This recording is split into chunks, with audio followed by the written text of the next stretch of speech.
Welcome to Business World. I'm your host Siddharth, and on today's edition of BW Hotwires, we have Mr. Gaurav Kulshrestha, Marketing Head and Product Manager of Pioneer India.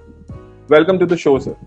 Pleasure speaking to you both. I think I can contribute to some insights to the industry, and I'm open to the questions from your side. Let's speak about it. So, tell us, how has the COVID situation with lockdown, supply chain issues, has affected Pioneer India's business operations? It has greatly impacted. So definitely, we are a component manufacturing to a automotive industry, and we were seeing that automotive industry was facing challenges because of BS6 introduction and their transition to the newer platform. And we were not even seeing very good, numbers coming up in the last 6 months. So this year started itself with a very bad for the automotive industry. So basically, we look ahead to our market with regards to the automotive industry. So definitely the impact is there, and both sides the demand has drastically gone down, and we are looking for strategies into how to arrest the demand and how to create those kind of campaigns by which we can give value to the consumers. We're talking about consumers. How has Pioneer India reached out to their customers during this lockdown and right now when the manufacturing and the lockdown has opened up, people are started to move out.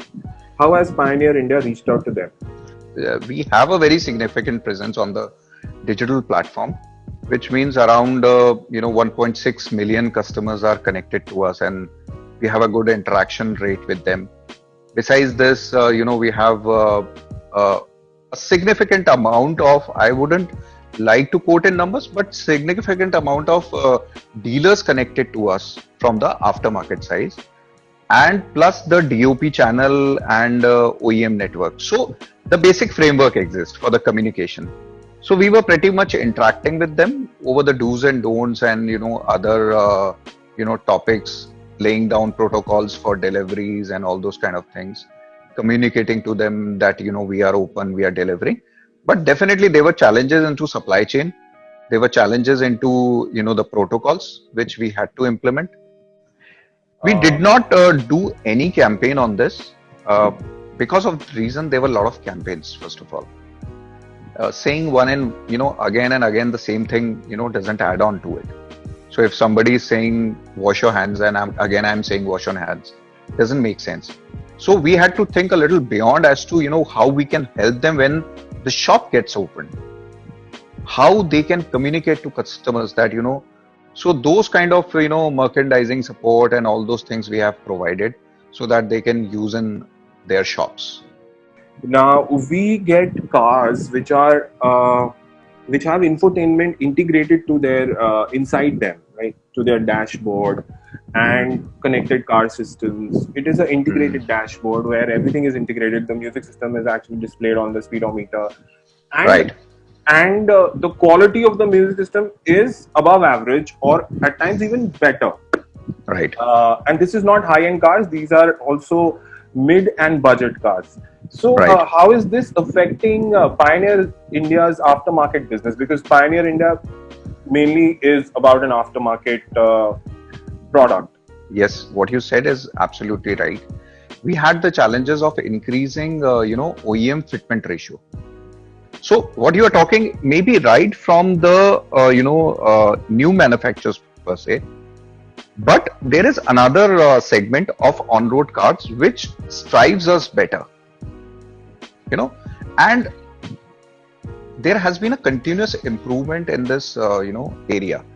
We introduced, we were the first to introduce Apple CarPlay, Android Auto. Then we ventured out into WebLink. So technology is never ending. It will keep on adding, and the customer needs to keep on upgrade. Now comes the matter of sound quality. That is the only possible reason that we excel ourselves in the sound quality. So yes, the impact has been there, but there are music enthusiasts or there are people who understand what music and features really mean. And as a brand, we don't want to run after the masses. We want to be with the, kind of people who understand technology and what music is exactly all about. Apple CarPlay and Android Auto. How important are these two features for your customers? Everything is boiling down to IoT or, in-car entertainment with connectivity, right? And I think it is good for consumers to adapt themselves on such kind of system, looking into the security aspects and looking into the functionality while you are driving. So it is definitely important. There are a lot of products that Pioneer makes, and Right. for a audiophile, there are a lot of products in terms of speakers, amplifiers, and head units. Right. But somebody who is new to this whole process, he doesn't know that I should get a component speaker or I should get a Class D amplifier, AB amplifier. So, how are you looking at educating the customer about what they should actually put and what all products that you have in the catalog? I mean, that's a very good question from a, avid consumer like you. But I think all the consumers are not like that. India is a place where, even if we make some tool, they wouldn't like to experiment with that. So basically, India is a price sensitive country.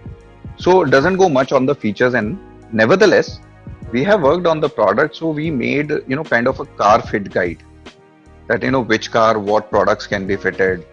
Then we made sound fit, application, which means that, you can listen by headphones, that what would be the simulation in the OEM car while you upgrade what you can listen. I think this could have been the best method, if you're not present on the shop or, if the consumer is exploring. So these kind of apps are already available. And I think we have a comprehensive website from firmwares to manuals to catalogs, and we keep updating that so that is also evident from the traffic we, receive on our website.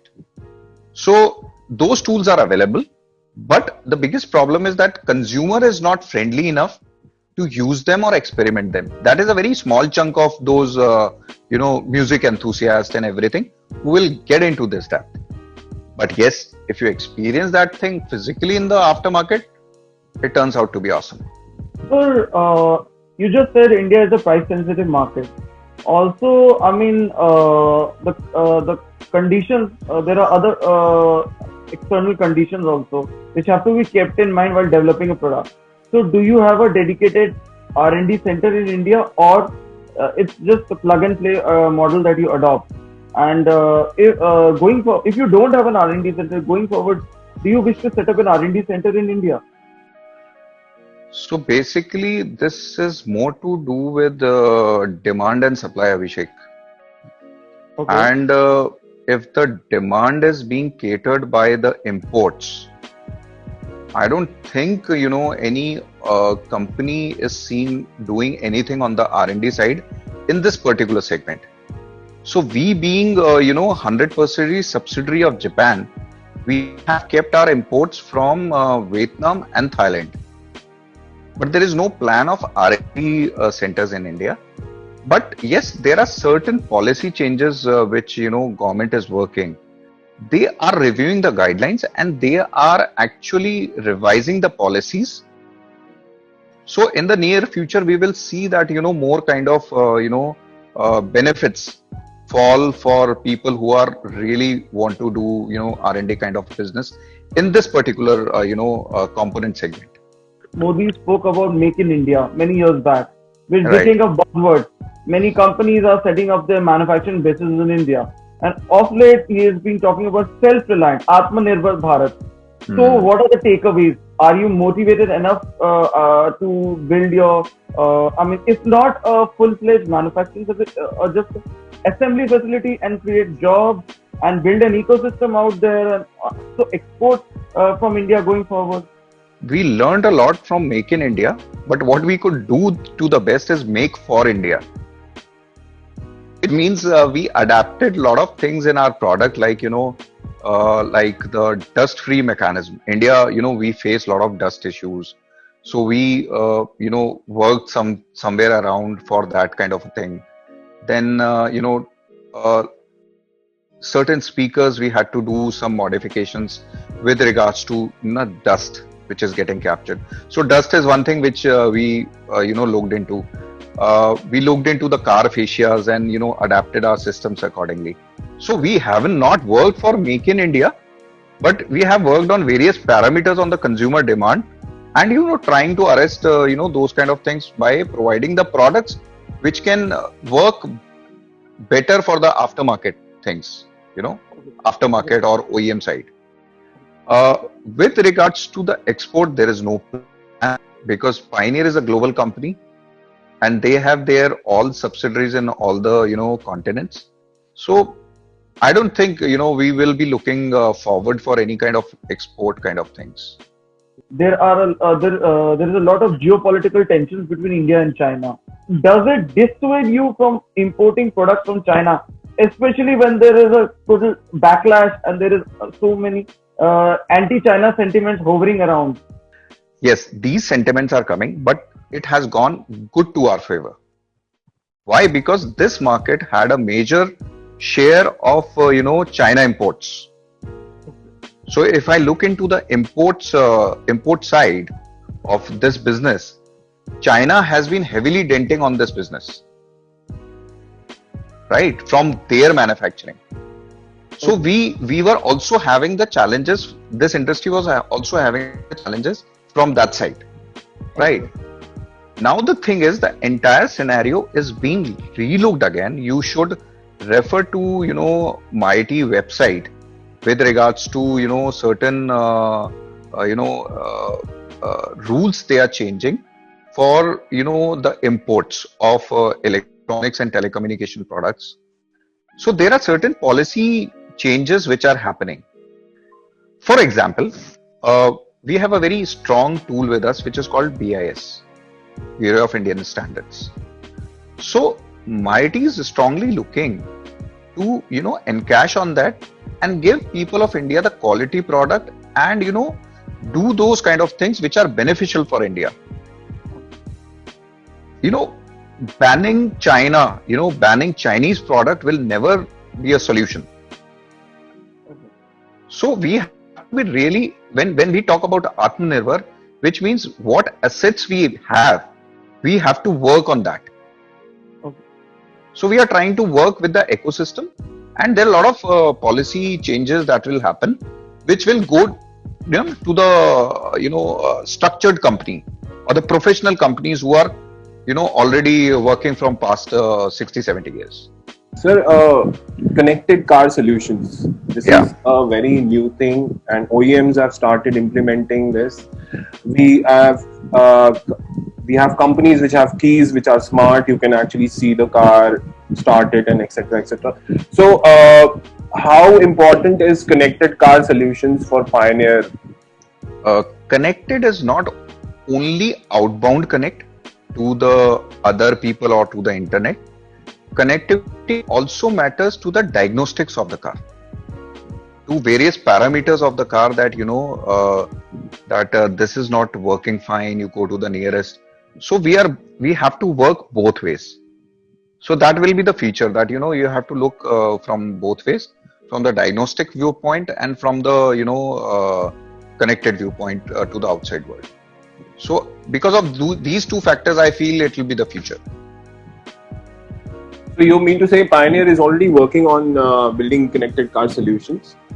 I think the introduction of these two is indicative of the fact that we have already taken that route, and our software, which is by the name of SmartSync, has all those audio parameters in the car, like those EQs and everything, and those crossfading and pre-outs control and everything. So one is software. Inside that software, there are various applications and by which the utility will be there. So we have already taken a move on that particular area. Okay, sir. Now that the manufacturing has started, lockdown is almost opening up. So what kind of trends do you foresee coming going into the future? Yeah. Hmm. So, adding on to what Siddharth says, is there a change in the buying pattern of consumers? Are they shying away from from walking into dealers and buying everything online? And do you see the trend going forward? Will online sales be more prevalent than offline? Exactly, you got the right thing. I think that's the impression from the entire, industry or the world, that, world is going digital. But, businesses will have limitation, businesses will have concerns that, how we can do it. So for us, it is important that, the installation is the key part, right? So even if I deliver the product, the installation remains the challenge, in which my aftermarket plays a very important role. So we are seeing that, couple of things will evolve only from the aftermarket side, like, like, service at your home. So if, Maruti does, this kind of things, so things will change, and it is changing. Like with other, players, we are seeing doing the deliveries at home, giving all the things at home. So we might have to think of, such kind of things in the near future. So going online is very easy, but there are related things, connected to this. A couple of years before, we had cars with very basic OEM systems. Right. So when people would actually go out to the aftermarket, put music systems. Now the vehicles are coming with branded audio systems as well. Kia Seltos, for example, has Bose Audio and Arcanis systems. So now a person who buys a Kia Seltos would actually not probably upgrade because of the complexity of the system, the price of the car. So do you think now that OEMs are giving out good systems from their end, so your market has actually declined? Or have you seen any trend of decline in sales and everything? Yes, that has been a challenge to us, and that's why we are, looking for a pre-owned segment area. Uh, yes, but the demand has really been low on this area. I wouldn't, fail to admit this thing. That yes, we were challenged from those kind of, systems. But then again, there lies a opportunity, in every kind of solution, which and we seek that what new we can add on to it. So like we worked upon the DEQ processor. So DEQ processor is a kind of a thing which is a in-car small amplifier. So what it does is that your system passes the signals with this, and it elevates your sound system a bit more. So we offered this kind of, system to the pre-owned, and I think this product is doing quite good. So we can't stop anybody, but the point is we can improvise ourselves and provide solutions for betterment of in-car system. Automotive aftermarket segment is very unorganized. There is no, if you go to Karol Bagh in Delhi, it is full of car accessories. There is no price bracket. Nobody sticks to the MRP. So from a brand's point of view, how do you look at this? I mean, there can be a shoddy installation job by a dealer, which would not do justice to your product, which in turn would actually lead to, a bad repo with the customer. So, from a brand's point of view, which is a global brand, how do you think of this situation? So definitely, yes, your point is clear. It is very unorganized, and and it is unorganized because, as I said earlier, that it is a very price-sensitive market. So yes, we have to devise certain strategies whereby we can organize and collate all this people into a kind of a structure or framework. But it will take time. It will definitely take time. These are time-taking exercises. What are your plans and strategies for the COVID situation that we are in, and also now that the lockdown has opened and dealers are open, people are actually slowly moving towards dealerships. So, what is your plans and strategies for the company now? I think one strategy which is only going in my mind is the demand arrest. So I wouldn't say that, when people are talking about demand is low, I would like to talk about how can you arrest the demand. Either you have to think about proposition to consumer, whereby he comes and says, boss, I need it because you are offering something different. So those kind of things have to, we are thinking, that should be the thought. I think because that is the way you can offer a proposition to a consumer with the enhanced services or the product or, price value proposition. And you can service yourself to the customers. So if any company who becomes, kind of a little aggressive on this front, I think we have the fair chances to grab a good share then. So I think that should be the strategy.